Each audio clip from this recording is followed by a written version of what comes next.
Good afternoon, good evening. It's Jordan Taylor in the spotlight. Good morning, good afternoon, good evening, everybody. Jordan A. Taylor in the spot. And today I'm outside once again. I wanted to just make a quick little video about being biracial, or rather growing up biracial. Now, as some of you may or may not know, I would be what you call as biracial or mixed. I think a lot of people have different experiences with it. This is mine personally. You know, if you are someone who's biracial, yours might be different. For those of you who are not biracial or don't identify as that, or mixed, or whatever you want to call it, this is a little insight to how someone might go through that identity.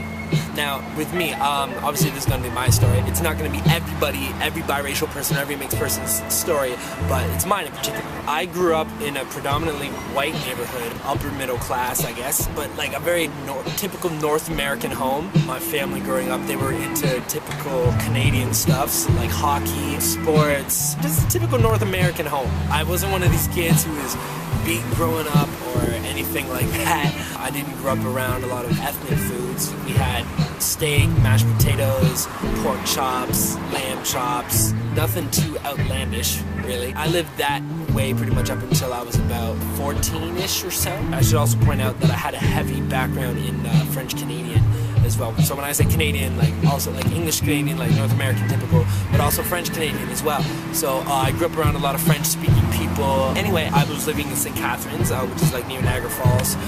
Then I moved here to Brampton, just outside of Toronto. Let me tell you, total culture shock, just complete change. You got pretty much every culture here. You got West Indian, East Indian, like you got, you know, every type of color here imaginable. Black, white, brown, right? A good, like a whole bunch of different colors, and I was never exposed to those things before.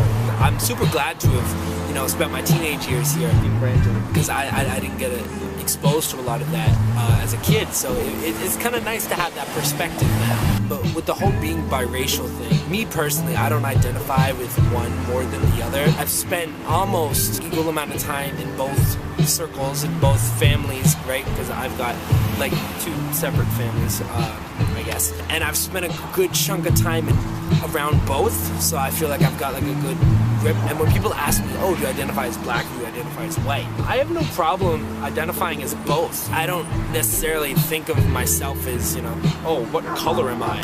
I just kind of am who I am, and I just kind of base that on who I am as a person rather than like what color I am. And I know not a lot of people are like that. A lot of people say, oh, well, you know, based on how you talk or how you speak, you know, you probably identify more with your white side, or based on what type of music you're into, or based on what you do, or based on how you act or how you walk or whatever. I think personally, after living here for a few years, I don't think those mannerisms and those characteristics necessarily determine or classify you as one color or another, or any color on the spectrum. That being said, anybody can like anything, and that doesn't have to determine or defer from what color they identify or don't identify as. A lot of people ask me, oh, would you see yourself with a black girl or with a white girl? Honestly, I don't have a vision of it. I'm not gonna say I don't see color. That would kind of be a lie. Like, I mean, I can see there's complexion differences in people, but like I don't see that I should like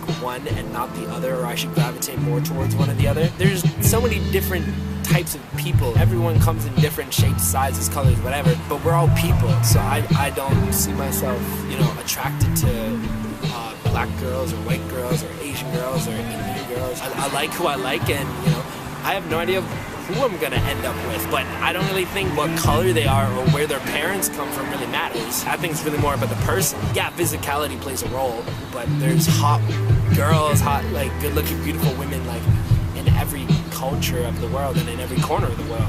Living here in this crazy multicultural area, you can pretty much find any and everything. My main point about growing up Irish, I feel like I got really lucky that I got to kind of experience different cultures and access to different ways of life. For people who identify more so as one culture or one race or whatever, I think race is kind of a silly thing, personally. We have so many different ways of separating people, right, and very few ways of uniting people. We're all human, and we just come in different colors and sizes and mindsets. Growing up biracial, it definitely has its positives. It's got some negatives, you know, where like people want to call you an Oreo, or they call you, you know, a Terra milk bar or whatever. The thing is, like, now with the internet, and if you are fortunate enough to live in an area like this, like in around Toronto or any major metropolitan city, you can access so many different types of cultures and just different types of lifestyles and all sorts of stuff. Any type of lifestyle or culture that you want to experience is pretty much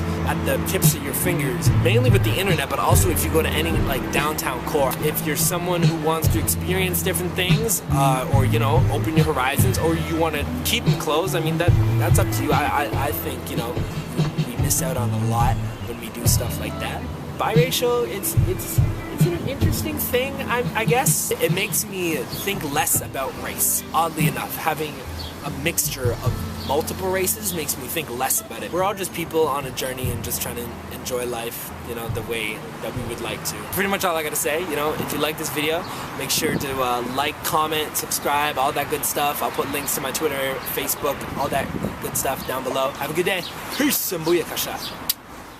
And if you really enjoyed this video, make sure you click around to check out my previous videos, and I guess, well, later it will be future videos. I gotta get out of here because my parking is gonna start costing me money. Bye.